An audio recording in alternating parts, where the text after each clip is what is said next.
بسم اللہ الرحمن الرحیم۔ اللہ کے بابرکت نام سے شروع جو بڑا ہی مہربان اور نہایت رحم کرنے والا ہے۔ پیارے بھائیوں اور بہنوں، برہنہ ہو کر وضو کرنے کا حکم۔ پہلا سوال یہ ہے کہ اگر ننگے ہو کر غسل کیا تو کیا وضو ہوگا اور غسل بھی ہوگا یا نہیں؟ دوسرا سوال یہ ہے کہ اگر دوپٹہ اتار کر وضو کیا تو کیا وضو ہوگا؟ اور تیسرا سوال یہ ہے کہ اگر باتھ روم میں وضو کیا تو کیا وضو ہوگا یا نہیں؟ تو محترم بھائیوں اور بہنوں، اب پہلا سوال یہ ہے کہ اگر ننگے ہو کر غسل کیا تو کیا وضو ہوگا اور غسل بھی ہوگا یا نہیں؟ اب اس کے دو پہلو ہیں، ایک تو ننگے ہو کر غسل کیا اور دوسرا یہ کہ ننگے ہو کر وضو ہوگا یا نہیں۔ تو ناظرین، حضرت سیدنا حذیفہ فرماتے ہیں کہ میں نے رمضان المبارک میں حضور اقدس صلی اللہ علیہ وسلم کے ساتھ نماز پڑھی تو سرکار دو عالم صلی اللہ علیہ وسلم نماز پڑھنے کے بعد کھڑے ہوئے اور غسل فرمانے لگے۔ جب حضور اقدس صلی اللہ علیہ وسلم غسل کر رہے تھے تو میں پردہ کیے کھڑا تھا، یعنی کہ چادر پکڑ کر کھڑا تھا۔ اللہ کے نبی صلی اللہ علیہ وسلم غسل فرماتے رہے اور میں پردہ کیے کھڑا رہا۔ جب اللہ کے نبی صلی اللہ علیہ وسلم نے غسل مکمل کر لیا تو پھر مجھ سے فرمایا کہ حذیفہ، کچھ پانی بچ گیا ہے، اگر تم چاہو تو اسی سے غسل کر لو، اور اگر چاہو تو اس میں کچھ اور پانی ملا لو، یعنی پانی کو بڑھا لو۔ تو میں نے اللہ کے نبی صلی اللہ علیہ وسلم کی بارگاہ میں عرض کیا کہ یا رسول اللہ، جو پانی آپ کے غسل سے بچ گیا ہے، یہ پانی تو مجھے کسی اور پانی سے، یعنی دوسرے پانی سے زیادہ محبوب ہے۔ تو یوں میں اس پانی سے جو اللہ کے نبی صلی اللہ علیہ وسلم نے بچایا تھا اسی سے غسل کرنے لگا۔ جب میں غسل کرنے لگا تو اللہ کے نبی صلی اللہ علیہ وسلم چادر تان کر کھڑے ہو گئے، یعنی کہ پردہ کرنے لگے۔ تو میں نے حضور اقدس کی بارگاہ میں عرض کیا کہ یا رسول اللہ صلی اللہ علیہ وسلم، آپ میرے لیے یہ پردہ نہ کریں، یعنی آپ یہ تکلیف نہ اٹھائیں۔ تو اللہ کے نبی صلی اللہ علیہ وسلم نے فرمایا کہ نہیں حذیفہ، جب میں غسل کر رہا تھا تو نے میرے لیے پردہ کیا، اب تو غسل کر رہا ہے تو میں لازمی ضرور تیرے لیے پردہ کروں گا۔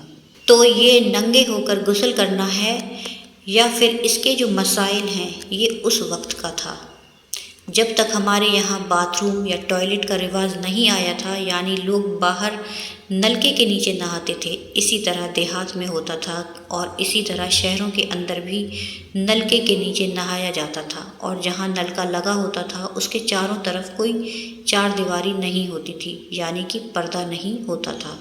تو جب یہ بیت الخلا بنے اس وقت سے چادر تاننے والا مسئلہ ختم ہو گیا۔ اب آپ مکمل طور پر اپنا لباس اتار کر غسل کر سکتے ہیں۔ اور پہلے ہمارے بزرگ جو تھے وہ کیا کرتے تھے کہ جب وہ غسل کرتے تھے تو ایک چادر تان لیتے تھے، اور غسل کرنے والا بھی کوئی نہ کوئی لنگی یا باندی سے اپنے پردے کا اہتمام کر لیا کرتا تھا، اور اسی طرح عورتیں چارپائی کھڑی کر لیتی تھیں۔ لیکن ان سب میں کئی مسئلے تھے کہ اگر گزرتے ہوئے کسی شخص کی نظر پڑ جاتی تو دیکھنے والا تو گنہگار ہوتا، اور ساتھ میں جس کا سطر دیکھا جا رہا ہوتا ہے، اگر وہ اس کو دیکھ لیتا تو وہ بھی شرمندہ ہو جاتا۔ اسی طرح چادر اگر تنی ہوئی ہوتی تو چادر گر جانے کا امکان بھی برابر لگا رہتا۔ لہٰذا ان باتوں کو، یہ اندیشوں کو ذہن میں رکھ کر ہمارے بزرگ وہ نہاتے وقت لنگی باندھ لیتے تھے۔ لیکن آج کل ہمارے یہاں ٹوائلٹس ہیں، واش روم ہے، باتھ روم ہے، ان کی چار دیواری بنی ہوئی ہوتی ہے اور اس کے ساتھ دروازہ بھی ہوتا ہے۔ ان میں چاروں طرف سے مکمل پردہ ہوتا ہے، اور اگر اس کے اندر روشن دان بھی ہو تو بھی وہ 6 فٹ سے اونچا ہوتا ہے، تو اس میں جسم نظر آنے کا کوئی اندیشہ اور امکان نہیں ہوتا۔ لہٰذا پہلی بات تو آپ یہ سمجھ لیں کہ جہاں پر کسی کی نگاہ پڑنے یا بے پردگی کا امکان نہ ہو تو مکمل طور پر لباس اتار کر ننگے ہو کر غسل کرنا بالکل جائز ہے۔ اب آپ کا غسل مکمل ننگے ہو کر ہو گیا، کیونکہ غسل کے کتنے فرض ہیں؟ 3۔ تو جب وہ 3 فرض آپ کے پورے ہو گئے اور آپ کا غسل ہو گیا تو پھر وضو تو خود بخود ہی ہو گیا۔ غسل کرنے کے بعد وضو کرنا ضروری نہیں ہوتا۔ تو جب آپ نے غسل کر لیا تو وضو ہو گیا، کیونکہ جب ننگے ہو کر غسل ہو جاتا ہے تو وضو کیوں نہیں ہوگا؟ اور اگر صرف آپ برکت کے لیے، ثواب کے لیے، یا پھر آپ کے ذہن میں کوئی شک ہے کہ میں نے غسل کیا ہے تو چلو میں وضو بھی ساتھ ہی کر لوں، یا آپ کو اس مسئلے کا پتہ ہی نہیں ہے کہ جب غسل ہو جاتا ہے تو وضو بھی ہو جاتا ہے، تو جو اصل مسئلہ ہے وہ یہ ہے کہ جب ہم غسل کر لیتے ہیں تو پھر غسل کے بعد وضو کی ضرورت باقی نہیں رہتی، کیونکہ جو اعضاء حصے ہم نے وضو کے دوران دھونے ہوتے ہیں وہ غسل میں بھی دھوئے جاتے ہیں۔ اس لیے جب غسل کیا جاتا ہے تو وضو خود بخود ہی ہو جاتا ہے۔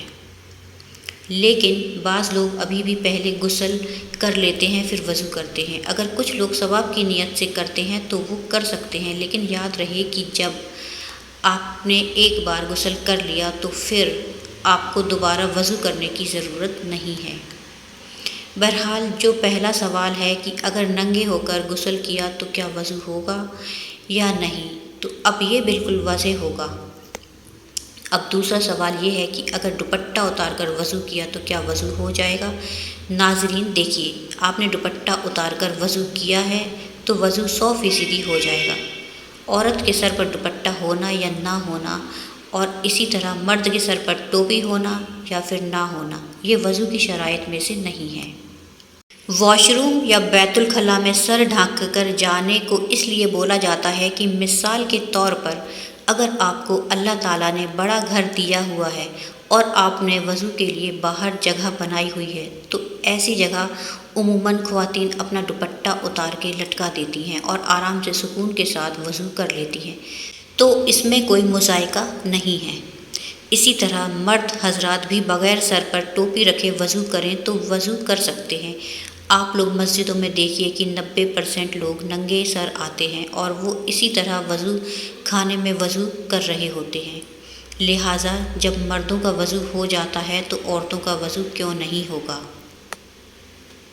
یہ جو بات کہی جاتی ہے کہ سر ڈھانک کر وضو کریں، وہ اس لیے کہی جاتی ہے کہ ہمارے یہاں ایسا بہت کم انتظام ہے کہ وضو خانہ علیحدہ الگ ہو یا وضو کے لیے ٹونٹی الگ لگی ہوئی ہو جہاں وضو کیا جائے، یا یہ کہ ایسا بھی کم ہوتا ہے کہ بیت الخلاء الگ ہو اور نہانے کی جگہ علیحدہ ہو۔ چونکہ آج کل یہ سب کچھ آل ان ون ہے، یعنی کہ واش روم کے ہی اندر سب کچھ ہوتا ہے، تو کیونکہ جب ہمیں واش روم جانا ہوتا ہے تو واش روم کے لیے سنت یہ ہے کہ سر ڈھانک کر جائیں۔ اس لیے جب آپ واش روم میں جا کر وضو کریں گے، اور حدیث پاک کے مطابق واش روم جنات کے رہنے کی جگہ ہے، اور دوسرا یہ کہ اللہ کے نبی صلی اللہ علیہ وسلم کی یہ سنت رہی ہے کہ واش روم میں سر ڈھانک کر جانا چاہیے۔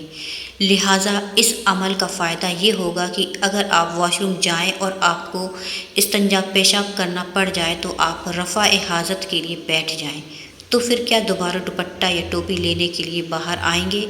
اس لیے بہتر یہی ہے کہ اگر آپ کا بیت الخلاء میں جانا ہو اور آپ ساتھ ہی ساتھ دوپٹہ یا ٹوپی لے کر جائیں، کیونکہ اس سے سنت کا ثواب بھی مل جائے گا، چاہے آپ وہاں جا کر ٹوائلٹ کا استعمال کریں یا نہ کریں، ورنہ پھر بھی چاہے دوپٹہ اتار کر وضو کریں یا دوپٹہ ساتھ میں لے کر وضو کریں، یعنی جس طرح مرد حضرات ٹوپی پہن کر وضو کریں یا ٹوپی اتار کر وضو کریں، وضو مکمل ہو جائے گا۔ وضو کا ٹوپی یا دوپٹے کے ساتھ کوئی تعلق نہیں ہے۔ اگلا تیسرا سوال جو بڑا اہم ہے کہ اگر باتھ روم میں وضو کیا تو کیا وضو ہو جائے گا؟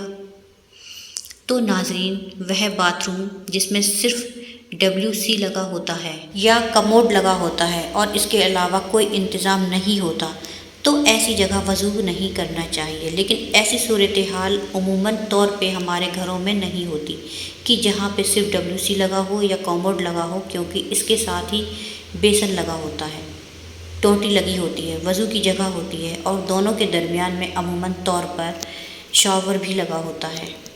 ہمارے یہاں نہانے کے لیے آج کل جو باتھ روم ہے، چاہے وہ 5x5 کا چھوٹا سا باتھ روم ہی ہو، تو اس کے اندر بھی یہ تینوں سہولتیں موجود ہوتی ہیں، یعنی سیٹ بھی لگی ہوتی ہے، نہانے کی جگہ بھی ہوتی ہے، اور ہاتھ دھونے کی یعنی وضو وغیرہ کرنے کی جگہ بھی ہوتی ہے۔ تو جو باتھ روم تھوڑے سے بڑے ہوتے ہیں تو ان میں نہانے کی جگہ بھی ہوتی ہے، نجاست گندگی کی جگہ علیحدہ ہو جاتی ہے، ساتھ میں ہاتھ وغیرہ دھونے کے لیے جو بیسن لگا ہوتا ہے وہیں ہم نے وضو کر لینا ہوتا ہے۔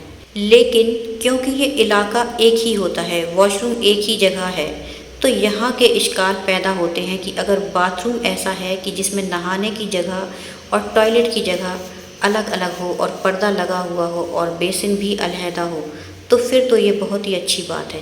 چاہے چھت ایک ہی ہو، بلا شبہ وضو مکمل ہو جائے گا۔ لیکن اس میں علماء جو ایک بات کہتے ہیں وہ یہ ہے کہ یہاں احتیاط کرنی ہے، کیونکہ چھت ایک ہے، ماحول ایک ہے اور جگہ بھی ایک ہے۔ جہاں 3 سہولتیں ہیں تو آپ کو یہاں اللہ کا نام زباں پر نہیں لینا ہے، یعنی کہ وضو کرنے سے پہلے کی دعا اور بعد کی دعا نہیں پڑھنی ہے، اور اگر یہ پڑھنی ہے تو خفیہ طور پر یعنی دل ہی دل میں پڑھنی ہے، یا پھر وضو کر کے جب آپ بیت الخلاء سے باہر نکلیں تو باہر آ کر آپ یہ دعا پڑھ سکتے ہیں۔ بس اس چیز کا آپ نے خیال رکھنا ہے، باقی وضو تو بہرحال ہو ہی جاتا ہے، اس کے اندر کوئی مذائقہ نہیں ہے۔ اللہ تعالی ہم سب کو دین کا علم سیکھنے اور اس پر عمل کرنے کی توفیق عطا فرمائے، آمین۔